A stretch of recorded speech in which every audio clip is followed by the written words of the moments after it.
mulai gerak lurus. Apa sih gerak lurus? Pastinya namanya juga adalah gerak lurus, berarti gerak yang lintasannya berupa garis lurus. Nah, di dalam gerak lurus, ya, di dalam gerak lurus ada beberapa istilah. Ada jarak, ada perpindahan, ada kelajuan, ada kecepatan, dan lainnya. Nah, di sini Ibu memberikan gambar ya, agar memudahkan kalian memahami perbedaan mana jarak dan mana perpindahan. Definisi dari jarak yaitu adalah panjang lintasan yang ditempuh. Berdasarkan gambar yang Ibu buat di sini adalah 7 km. Dari mana sih 7 km itu? Nah, definisinya juga adalah panjang lintasan yang ditempuh. Ada titik awal, ada titik akhir. Dari titik ini sampai titik akhir, gimana sih cara sampai untuk ke titik akhir? Maka kita harus melewati jalan berupa garis lurus ke arah utara, lalu kita belok ke kanan senilai 4 km. Nah, maka langsung ditambah saja, yaitu adalah 3 km ditambah 4 km, maka hasilnya adalah 7 km. Itu untuk jarak. Nah, gimana dengan perpindahan? Perpindahan adalah jumlah lintasan yang ditempuh dengan memperhitungkan posisi awal dan akhir. Ini adalah kata kuncinya. Posisi awal dan posisi akhir. Dia senilai 5 km. Nah, 5 km ini kita dapatkan dari mana? Nah, posisi awal kan di sini ya anak-anak ya. Posisi akhir di sini. Nah, kita tidak perlu lagi menghitung jarak lurusnya. Langsung kita tarik dari awal ke titik akhir. Maka kita dapatkan 5 km dia dari menggunakan dalil Pitagoras, yaitu adalah akar dari 3 kuadrat ditambah 4 kuadrat. Maka hasilnya adalah akar dari 3 kuadrat kan 9 ya. Ditambah 16. Maka hasilnya adalah akar 25. Maka hasilnya adalah 5. Ini ya anak-anak ya. Maka didapatkan hasil 5 km. Oke, istilah selanjutnya.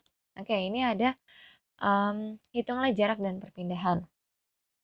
Jarak dari rumah ke sekolah adalah 300 meter.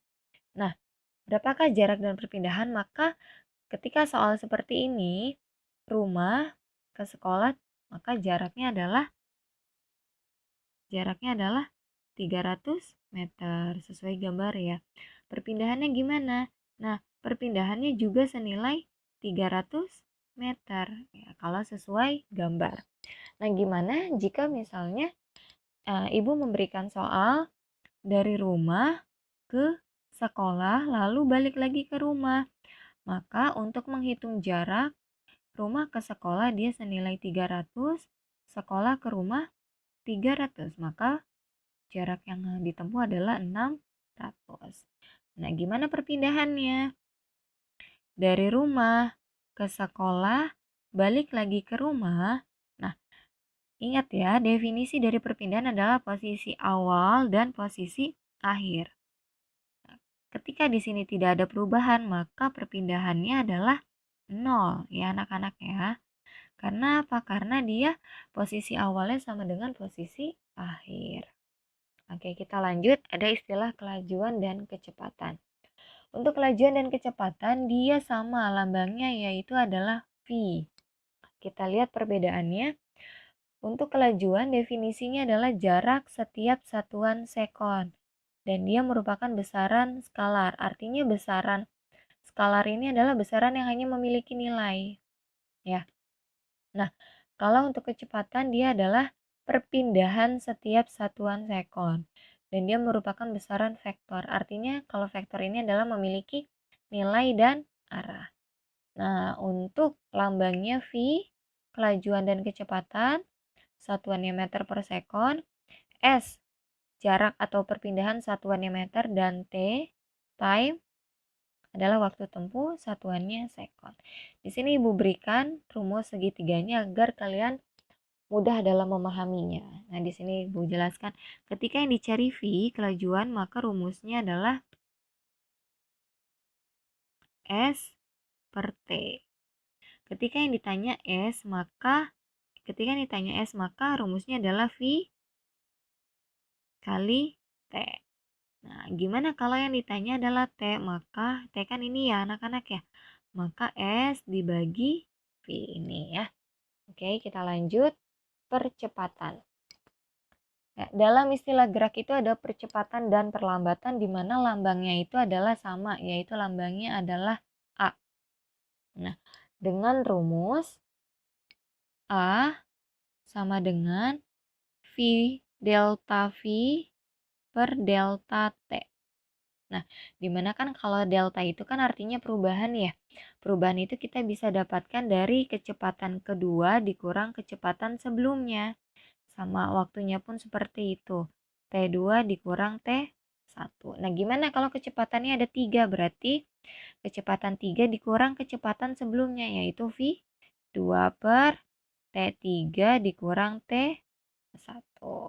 Nah, ingat ya, untuk keterangannya, untuk percepatan atau perlambatan, maka dia satuannya adalah meter per sekon kuadrat. Ada kuadratnya. Ya, untuk kecepatan, meter per sekon saja. Ya, ini ya. Nah, untuk T itu waktu ya anak-anak ya. Kita lanjut ke bahasan contoh soal. Di sini, sebuah mobil dari Jakarta ke Bogor berjalan dengan jarak 72 km dan ditempuh pada waktu 2 jam. Berapakah kelajuannya? Nah, di sini sudah diketahui S-nya 72 dan T-nya sama dengan 2 jam. Kelajuan yang ditanya adalah V, maka V rumusnya adalah S dibagi T. Kita dapatkan 72 km per 2 jam. Maka didapatkan adalah 72 dibagi 2 adalah 36 km per jam. Ya. Nah, ini kalau kita tidak mengubah satuannya ya. Nah, tapi karena si istilah jarak dan waktu dia harus menggunakan harus menggunakan satuan internasional, maka kita gunakan konversi. Nah, di mana untuk V ketika kita menggunakan konversi ke satuan internasional, jarak itu kan 72 km ya. Nah, kita rubah dalam satuan internasional, jarak itu sama dengan panjang. Nah, panjang itu satuannya adalah meter. Masih ingat ya? Kilometer km, HM, dan M. 1, 2, 3. Maka kali 3. Berarti yang nolnya ada 3 berapa? Yang nolnya ada 3 adalah 1000. Maka di sini adalah 72 dikali 1000 adalah 72.000 meter ya. Oke, selanjutnya T. Time itu kan dia kan 2 jam. Nah, 2 jam ini kita rubah ke dalam satuan waktu itu sekon ya dalam internasional. Nah, 1 jam itu dia, nih Ibu tulis di sini, 1 jam itu kan sama dengan 60 menit. Ya. Nah, 1 menitnya 60 detik. Maka 1 jam sama dengan 60 kali 60 sama dengan 3600 detik. Nah, kalau 2 jam berarti berapa? Berarti tinggal dikali 2, yaitu adalah 7200 sekon. Nah, tinggal dihitung. Ini nolnya 2 kita coret ya. Ini 2 kita coret. Ya. Nah, ini 72 bagi 72 dapat 1. Maka hasilnya adalah 10 meter per sekon. Jadi kita boleh hasilnya ini 10 meter per sekon kuadrat atau 30 km per jam. Ingat ya satuannya ya. Jangan lupa dipakai. Nah, untuk selanjutnya yaitu adalah ada contoh soal. Buah kelapa yang sudah tua dan matang jatuh dari pohonnya. Jika percepatan gravitasi adalah 10 meter per sekon kuadrat, di sini ada percepatan gravitasi berarti A ya. Berapakah kecepatan buah kelapa setelah jatuh selama 3 sekon? Ada T. Ya, ingat ya tadi rumusnya adalah A sama dengan delta V per delta T. Karena tidak ada perubahan, maka V-nya aja langsung. Nah, karena ini yang ditanya adalah V-nya, maka adalah V sama dengan A dikali T. A-nya adalah 10 meter per sekon kuadrat dikali T-nya adalah 3 sekon. Nah, hasilnya berapa? 10 dikali 3 adalah 30 meter. Nah, ini kan satuannya ada sekon kuadrat ya. Di sini ada sekon, jadi sekonnya tinggal sisa 1 ya. Berarti 30 meter per sekon ya.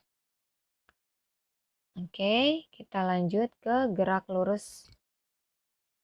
Jadi gerak lurus itu dibagi menjadi dua, ada gerak lurus beraturan GLB dan gerak lurus berubah beraturan GLBB. Nah, definisinya adalah untuk GLB adalah gerak suatu benda pada lintasan lurus dengan kecepatan tetap. V-nya tetap, tidak mengalami percepatan atau perlambatan, sehingga A-nya itu adalah selalu 0. Nah, untuk GLBB adalah gerakan lurus dengan kelajuan yang selalu bertambah secara teratur. Dengan kata lain, percepatannya itu tetap. Jadi ketika misalnya benda pertama dengan jarak pertama, maka kecepatan yang pertama misalnya V1-nya adalah 2. Nah, terus nanti V2-nya adalah 4. V3-nya adalah 6. Ini adalah kecepatan atau kelajuannya bertambah secara teratur. Bertambah berapa selisihnya? Bertambah 2. Ini yang disebut dengan percepatan. A-nya tetap ya. Nah, oke. Kita lihat ke grafiknya di sini. Untuk grafik GLBB ya. Ini grafik GLBB. Kecepatan terhadap waktu, maka dia berupa garis lurus. Untuk jarak terhadap waktu, dia garis ini ya, lurus ke atas ya. Nah, ini untuk GLBB. GLBB ada yang dipercepat dan ada yang diperlambat. Kalau misalnya GLBB dipercepat, artinya itu ya tadi ya, yang V-nya. V1-nya 2, V2-nya 4, V3-nya sama dengan misalnya 6. Nah, ini GLBB dipercepat. Nah, kalau diperlambat sebaliknya, misalnya V1-nya 6, V2-nya 4, V3-nya 2, kebalikannya.